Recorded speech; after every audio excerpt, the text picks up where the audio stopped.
If your Xiaomi electric scooter feels slower than expected, you're not alone.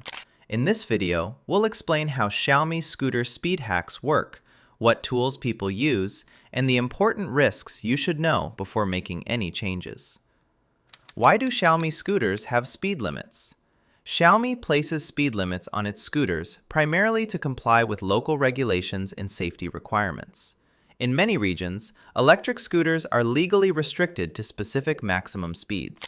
Firmware updates can also reduce speed limits on some models to ensure compliance with changing regulations.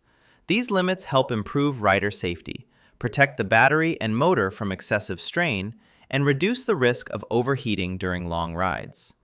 How Xiaomi speed hacks work. Most Xiaomi speed hacks involve modifying the scooter's firmware. The firmware controls how the motor, battery, throttle response, and speed limits operate. By installing a custom firmware package, users can increase maximum speed settings, adjust motor power output, and change acceleration characteristics. Popular community tools allow riders to create custom firmware files and flash them onto compatible Xiaomi scooters. Depending on the model and hardware version, some scooters may require additional steps or hardware tools to install modified firmware. Common methods used to increase speed. The most common method is flashing custom firmware through a smartphone application. Riders connect their scooter via Bluetooth and upload modified firmware that changes speed restrictions and power settings. On newer Xiaomi models, firmware security has become stricter, meaning some scooters require controller modifications or programming tools, such as ST-Link devices, to downgrade firmware before custom firmware can be installed.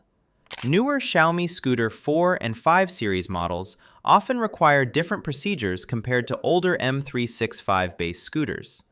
How much faster can a Xiaomi scooter go? The actual speed increase depends on the scooter model, rider weight, battery condition, terrain, and firmware settings. Many modified Xiaomi scooters can reach speeds around 30 to 33 kilometers per hour using the original battery and motor configuration. However, pushing beyond the scooter's designed limits may place additional stress on electrical components and reduce long-term reliability. Some custom firmware builders specifically warn users not to set power levels too aggressively. Risks of installing custom firmware. Before attempting any speed hack, it's important to understand the risks. Installing unofficial firmware can void your warranty and may permanently damage the controller if the flashing process fails. Increased motor power can generate more heat, reduce battery lifespan, and increase wear on tires and braking components. Some users have reported overheating issues when riding at maximum power for extended periods, especially on steep hills. There is also a risk of rendering the scooter unusable if incorrect firmware is installed.